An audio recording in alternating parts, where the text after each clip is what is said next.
बड़े लोगों की सालगिरह थी तो फंक्शन बहुत बड़ा होता है, बहुत रौनक और खाना पीना वगैरह। दीपिका के बच्चे इतना बड़ा घर देखकर हैरान रह जाते हैं। एक तरफ केक काटने की रस्म शुरू होने को होती, वे अभी बाहर ही खड़े होते हैं और ऐसी कि ठंडी हवा का मजा ले रहे होते हैं।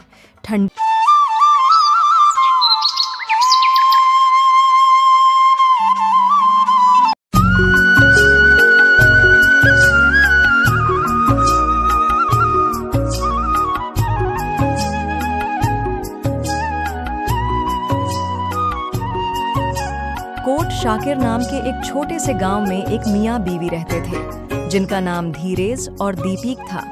उनके 2 बच्चे थे, जिनके नाम गिरीश और हार्दिक थे। वे एक छोटे से घर में हंसी खुशी जिंदगी गुजार रहे थे। धीरेज मुखिया जी की जमीनों पर मजदूरी का काम करता था और उसकी बीवी सेठ राम की कोठी पर झाड़ू पोंछा और खाना पकाने का काम करती थी। दोनों मियां बीवी मिलकर मेहनत मजदूरी करके अपना और अपने बच्चों का पेट पाल रहे थे। इलाके में हर साल गर्मी बहुत ज्यादा पड़ती थी, लेकिन इस साल मौसम की स्थिति कुछ अलग थी। पहले तापमान 40 होता था, लेकिन इस दफा यह 45 तक पहुंच चुका था, जिस वजह से कोट शाकिर के लोग बहुत परेशान और बदहाल थे। न दिन को सुकून था और न रात को चैन।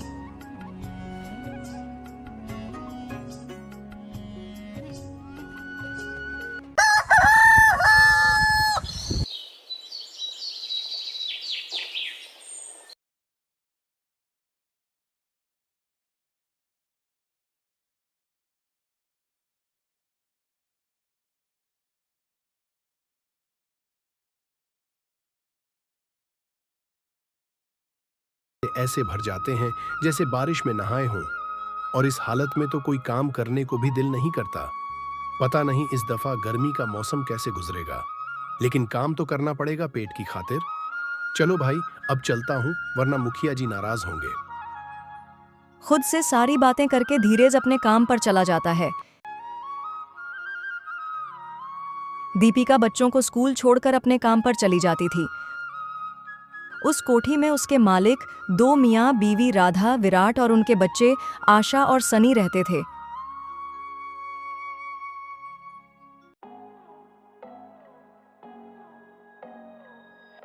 अरे दीपिका, अच्छा किया तुम जल्दी आ गई। आज सारे काम जल्दी से खत्म करो। रात को सनी की सालगिरह है, तो आज सारे काम शाम से पहले पहले खत्म होने चाहिए। और सारे काम खत्म करने के बाद घर की सजावट भी करनी है, उसमें भी मेरी मदद करनी है तुमने। ठीक हो गया बीबी जी, मैं जल्दी से पहले घर के काम खत्म कर लूं, उसके बाद दूसरे काम में भी आपकी मदद करती हूँ। दीपिका घर के रूटीन के सारे काम खत्म करने के बाद मालकिन के घर को सजाने में उसकी मदद भी करती है। मालकिन और नौकरानी मिलकर सारे घर को अच्छी तरह सजा देते हैं। अच्छा बीबी जी, सारा काम खत्म हो गया है और रात के सालगिरह के फंक्शन की भी तैयारी पूरी है। अब मैं अपने घर चलती हूँ। ठीक है, लेकिन तुम्हें पता है ना कि आज सनी की सालगिरह है, तो रात को तुम और तुम्हारे बच्चों ने भी आना है। और हाँ, तुम यहाँ होगी तो मेरा काम जरा जल्दी निपट जाएगा। बीबी जी, जैसे आपका हुक्म। मैं अपने बच्चों को लेकर रात को आ जाऊंगी। इस सारी बातचीत के बाद दीपिका अपने घर चली जाती है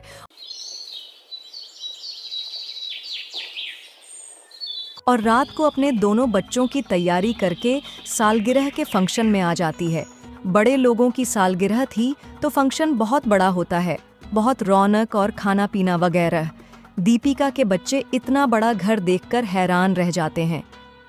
यार हार्दिक, देख ये घर कितना बड़ा और खूबसूरत है। बाहर तो गर्मी से बुरा हाल था, लेकिन अंदर का माहौल कितना अच्छा है। यहाँ तो ठंड लग रही है। सनी पास खड़ा इन दोनों की सारी बातें सुन रहा होता है और उन्हें बताता है कि यहाँ इसलिए ठंड है क्योंकि हमारा घर बहुत बड़ा और खुला है। ऊपर से हर कमरे में एसी भी चलता है। एसी लगाने से घर ठंडा रहता है। हम भी अपने अब्बा जी से कहेंगे कि हमें भी एसी लगवा दें।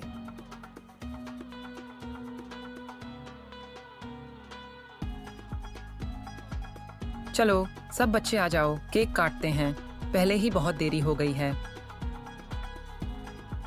एक तरफ केक काटने की रस्म शुरू होने को होती है, दूसरी तरफ गिरीश और हार्दिक ठंडक के चक्कर में चलते चलते सनी के कमरे तक पहुंच जाते हैं। वे अभी बाहर ही खड़े होते हैं और ऐसी कि ठंडी हवा का मज़ा ले रहे होते हैं। ठंडी हवा का मज़ा लेते लेते वे उसके कमरे के अंदर दाखिल हो जाते हैं।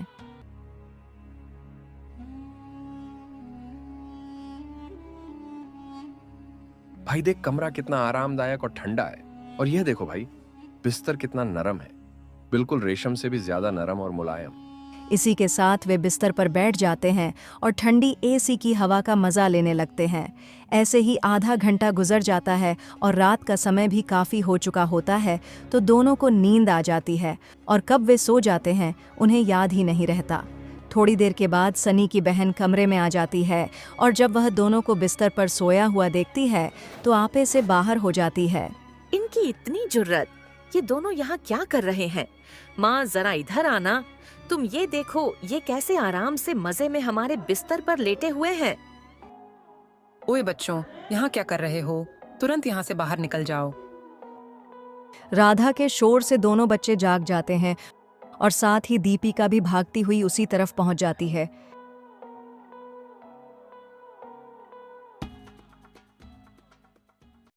जी मालकिन, क्या हुआ? सब ठीक तो है ना? आप इतना ऊंचा ऊंचा क्यों बोल रही हैं मालकिन? मुझे घबराहट हो रही है, कुछ तो बताइए ना। तुझे नजर नहीं आ रहा क्या? यहाँ क्या हो रहा है? अपने बच्चों की हालत देखो। हमारे बिस्तर पर ऐसे सोए पड़े थे जैसे ये उनका बाप का घर हो। हमारा सारा बिस्तर खराब कर दिया, कहीं सुकून देखने नहीं मिला। बच्चों ने समझ लिया कि बाप का माल है और सो गए। तुम लोगों के यहाँ तमीज़ वमीज़ नाम की कोई चीज़ होती भी है या नहीं जो बच्चों को सिखाई जाती है? तुमने तो कमाल ही कर दिया। मैंने तो इसलिए तुझे बच्चों को लाने को कहा था कि थोड़ा इनका भी मन बहल जाएगा। पहले कभी किसी और ने इन्हें इस तरह के माहौल में बुलाया था क्या? लेकिन ये तो खुद को कुछ और ही समझने लग गए। ये हमारा घर है, कोई यतीम खाना थोड़ी है कि कोई भी किसी भी हालत में आए और हमारे कमरों तक चला आए। फ़ौरन बच्चों का हाथ पकड़ और यहाँ से निकल जाओ। और मैं तुम्हें नौकरी से भी निकाल रही हूँ। अब काम पर आने की कोई ज़रूरत नहीं, मैं किसी और को रख लूँगी। बीबी जी, ऐसा गजब मत करें। बच्चों को पता नहीं चला और उनकी आंख लग गई। मैं यकीन दिलाती हूँ कि दोबारा ऐसी गलती नहीं होगी। मेरी पहली और आखिरी गलती समझकर माफ़ी दे दें। मुझे नौकरी से मत निकालें। इसी के सहारे मेरा घर का चूल्हा चौका चल रहा है। ये सब रोना धोना मेरे सामने मत करो, बाकी सब तुम्हारा मसला है। कल से काम पर मत आना। तुम बस अपने बच्चों को पकड़ो और यहाँ से चली जाओ। राधा दीपिका और उसके बच्चों को घर से बाहर निकाल देती है और काम पर आने से भी मना कर देती है। वह नौकरी से भी फारिग हो जाती है और अब घर का सारा खर्चा अकेले धीरज को ही पूरा करना था। ए ऊपर वाले, आज तो जेब बिल्कुल खाली है। घर में एक फूटी कौड़ी भी मौजूद नहीं है जिससे एक वक्त का भी राशन ले सकूं। जो पगार धीरज जी को मिली थी वह सब घर के छोटे मोटे खर्चों में पूरी हो गई थी। मैं तो रूखी सूखी खाकर भी गुजारा कर लूंगी, पानी पर भी रह लूंगी, लेकिन बच्चों बेचारे का क्या करूंगी? वे भूखे पेट कभी भी नहीं सो सकेंगे। ए जी, बात सुनिए जरा। घर में खाने पीने के लिए कुछ भी नहीं बचा और ना ही कुछ पकाने के लिए मौजूद है। भाग्यवान, तुम परेशान मत हो। आज मुखिया जी के यहाँ दावत थी तो मैं खाना लेकर आया हूँ। मुखिया जी ने खाना बच्चों के लिए भेजा है।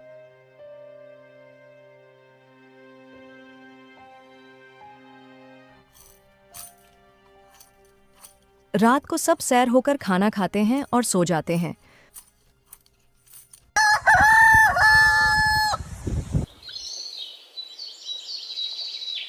सुबह होते ही दीपिका फिर अपनी बीबी जी के यहाँ जाती है और कुछ रकम उधार मांगती है, लेकिन राधा इस दफा फिर उसको बेइज्जत करके घर से निकाल देती है।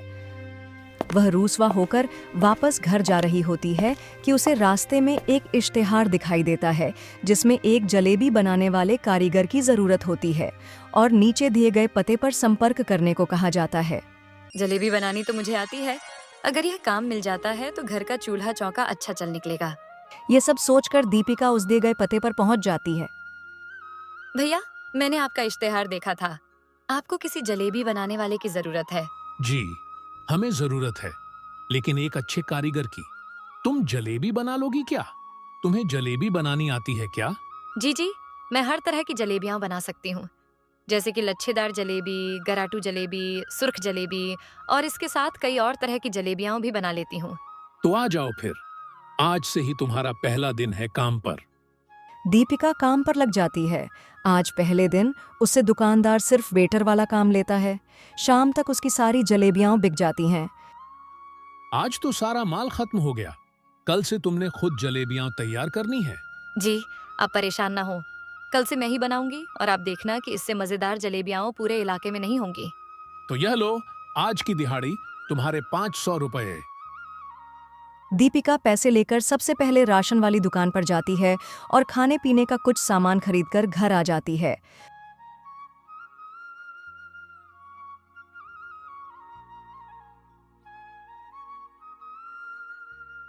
वह खाना तैयार करके बच्चों को देती है। इतने में देर्ज भी वहां आ जाता है और दीपिका उसे अपने नए रोजगार के बारे में बताती है। सब मिलकर पेट भरकर खाना खाते हैं।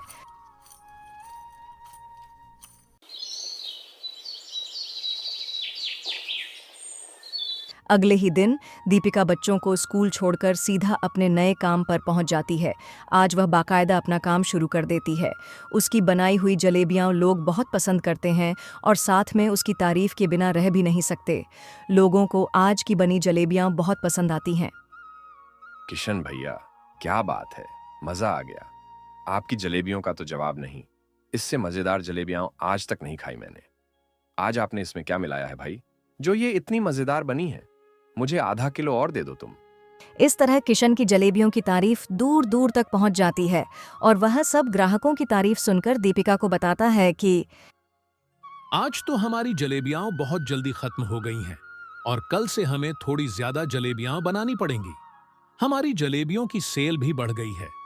गर्मी का मौसम है और ग्राहकों की भीड़ की वजह से घुटन हो जाती है, जिससे उन्हें बैठने में दिक्कत होती है। इसलिए कल दुकान में AC लग जाएगा। इससे ग्राहक ठंडी हवा में जलेबियों का मजा लेंगे और हमारे माल की सेल और भी बढ़ जाएगी। तुम्हारा क्या मशवरा है दीपिका? मालिक, ख्याल तो आपका बढ़िया है। अगली ही सुबह किशन दुकान में AC लगवा लेता है और उसकी सोच के ऐन मुताबिक ग्राहकों का रश बढ़ने लगता है। ग्राहक ठंडी ठंडी हवा की वजह से आने लगते हैं और किशन का माल जल्दी ही खत्म हो जाता है। शाम को जब दीपिका घर जाती है तो दोनों बच्चों को आपस में बातें करते हुए सुनती है। भैया, उस दिन फंक्शन में कितना प्यारा माहौल था ना। AC की हवा कितनी ठंडी थी, कितना मजा आ रहा था। और आज देखो कितनी गर्मी में तड़प रहे हैं। काश हमारे घर में भी वही सारी सुविधाएं होती तो हम भी ऐसे ही मजे में जिंदगी बिताते।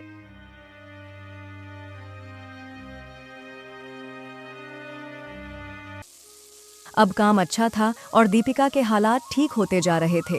तो एक दिन जब दीपिका सुबह काम पर जा रही होती है तो रास्ते में कबाड़ की दुकान पर रुक जाती है और उस कबाड़ की दुकान में से कोई पुराना AC ढूंढने की कोशिश करती है और बिलाखिर उसको एक पुराना AC मिल ही जाता है, जो कि उसके मानक और बिल्कुल बजट के अंदर होता है।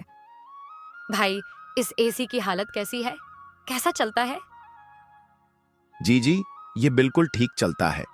अगर इस हालत में नया खरीदने जाओगी ना तो 80,000 से कम में नहीं मिलेगा। आपके लिए बस 40,000 में फाइनल हो जाएगा। ये बिल्कुल ठीक तो है ना? बिल्कुल ठीक है।